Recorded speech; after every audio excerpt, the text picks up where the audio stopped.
Our next guest is someone who joins us frequently on Robin Hood Radio, and that is Kevin O'Connell from Geer Village, the whole Geer campus, which includes Geer Village, also Geer Rehab, and just a plethora of services for our region.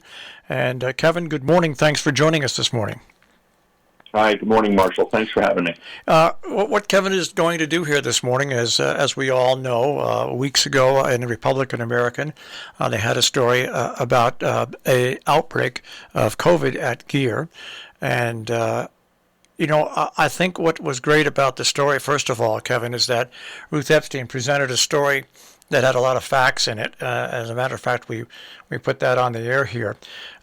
In today's society, you have Facebook, you have Twitter, you have all these social media platforms where everybody thinks they're a reporter, and things get pushed out of control. And in a note you sent me, you made a very good point. When I basically have really cut down watching national news because you don't always get the correct view of things. They're days behind because, believe it or not, they're picking up stories off the internet. Sometimes they run video over and over that says live on it, and it's not. And this was the case with Geer, Kevin, where I think it was probably almost 3 weeks afterwards where the national media picked up on this. Oh, it's so true, Marshall. And we were getting calls, emails, inquiries daily from, all over the country, as far away as Hawaii, for comments about an outbreak that was almost resolved at that point. So we felt it just was really important that, even though we would love to just let it all die down and not have to respond to it anymore, we felt it was important to debrief with the community and let people know, what our experience was like and where we are now. I'm going to pass this along to you because here at the radio station, we do list COVID information. Whenever the Region 1 school district sends out information about students or teachers or people in the Region 1, we put it on the air. And I've had people say, why are you putting this on the air? It makes no sense. And I say, well, because there's people that don't go to the high school, that don't have kids in the high school, and they want to know what's going on in our area. And on a weekly basis, we post what our rate is here in Litchfield County and in Connecticut and adjacent New York. And you point out, and this is the thing that you point out and why I tell people why we have to be so transparent and put this stuff out there, is in Litchfield County, our positivity rate is now up past 8%. That is incredible considering where we are now. The state of Connecticut, whether you like it or not, they have really done a tremendous job of getting out ahead of this pandemic. And now with having such a success with getting the vaccine out, we are really experiencing waning immunity.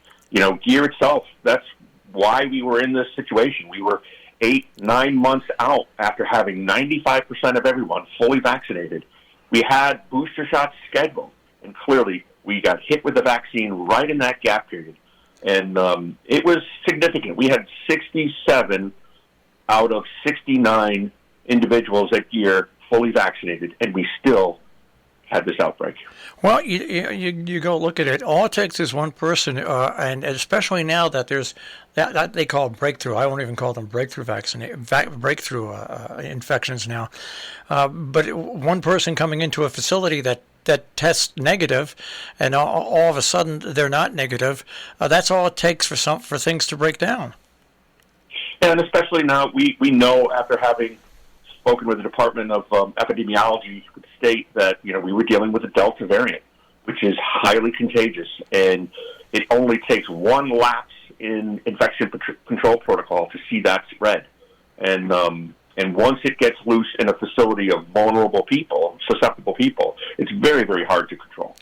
Well, you go on to point out, I think I saw in the article, where you had 89 people that tested positive and 8 residents did pass away. But you look at the other side, 81 people actually recovered and are fine. Yeah, we were fortunate. We had access to the monoclonal antibody treatment, which we provided right there in the facility.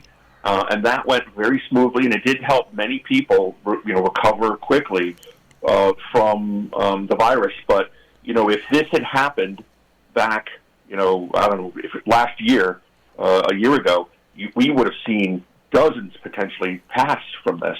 So we were very fortunate that we had, the vaccine rate at where it was, and then to have these treatments. So we're proud that 83 individuals fully recovered. I've been doing interviews now with different healthcare workers for a while, and the amount of pressure. And when I interview the Sharon Hospital, it's the same way.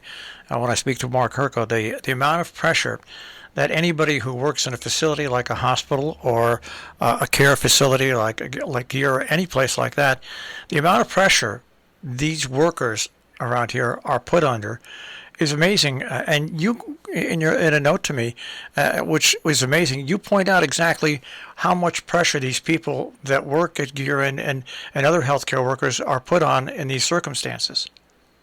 Yeah, so consider, for those that aren't in healthcare, that the staff really form a relationship with these residents, almost like their parents and grandparents. They're very close. But also remember, they also have to protect themselves and their families from, being exposed to COVID. So the facility, we keep it, comfortably at 70 for seniors. So you're working in a warm environment. And then on top of that, for 8-10 hours, you have to wear an N95 mask, which is a tight-fitting, firm mask, a surgical mask over that, a face shield or goggles, a full paper gown around your body, and gloves. And as you go room to room, you have to change that equipment every time. Wash your hands. It is an extremely uncomfortable and taxing experience. And it's Katie Bloodgood, our director of nursing, said it in the article, the Lakeville Journal. It's like going to war. And my mother was at Geer in the final months of her life, and what I found, her stay at Geer, she became attached, and the people that cared for her became attached to her. So I would figure, unlike a regular hospital, when you care for somebody for months or maybe even a year, you form an emotional bond that not only are you the caregiver for that person and keep them healthy, but you form an emotional bond when they get sick, and eventually if they pass away or even when they get sick, that emotional part has to be a big part of the pressure that goes on with the people that work in healthcare. Oh, it really is. It makes it the most rewarding kind of work, and that it also makes it very, very difficult. We're still grieving and still struggling to get beyond grieving and all this because the work goes on. You still have to provide care. You have to be safe. So at some point here, as we go into the new year, we will be focusing on helping staff move forward from this because 8 individuals in a couple of weeks was really hard to withstand. Well, also we are in the holiday season, and I guess the most important thing now is, as an administrator and the people that run not only the nursing home but also Geer Village, is really to support the staff, the people that are there, and just show them that, hey, you're there for them, and no matter what, you'll be there 24 hours a day for them. Yeah, it's so true, Marshall, and we just tell the public, look, we try to be as transparent as we can. All of our information is on our website. We put it on we have a virtual employee lounge for our employees. The information is there, but just recognize that it doesn't tell the human story, and that these staff, they deserve all the support they can get. And as I always remind people, the information that you see on Facebook, it comes from people that are not reporters, that are not seasoned reporters, that do not really know the full story. They hear something and they very quickly post it up on social media. And this is one of the problems that social media sooner or later is going to have to deal with incidences like what happened with you. Because to be quite honest, Kevin, the reason the TV media all over the country picked up on it was due to social media, and they pick up on it days later, and they see 80 some people infected, and they act like it just happened yesterday. Yeah. And look, we encourage the public. If you have questions, concerns, or comments, call us. Our number's on the website. Call me directly. We'll give you the actual information. Many of the folks on the social media that haven't ever even been at Geer. So, we understand the purpose of social media, and I tend to try to ignore it. Well, Kevin, once again, a big thank you for your workers and for everybody at the facility, and also at the same time, the two separate buildings, you still kept them separate, and you kept the clubhouse absolutely secure and safe, and that is not an easy thing to do when you have one big campus. So there are lots of bright sides to your experience here, and that is the dedication of the staff.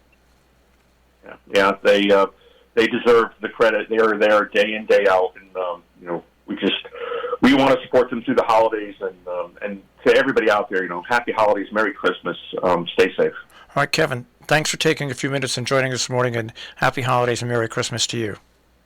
All right, thanks, Marshall. All right, Kevin O'Connell, Geer. The Geer campus, Geer Nursing, and of course Geer Village.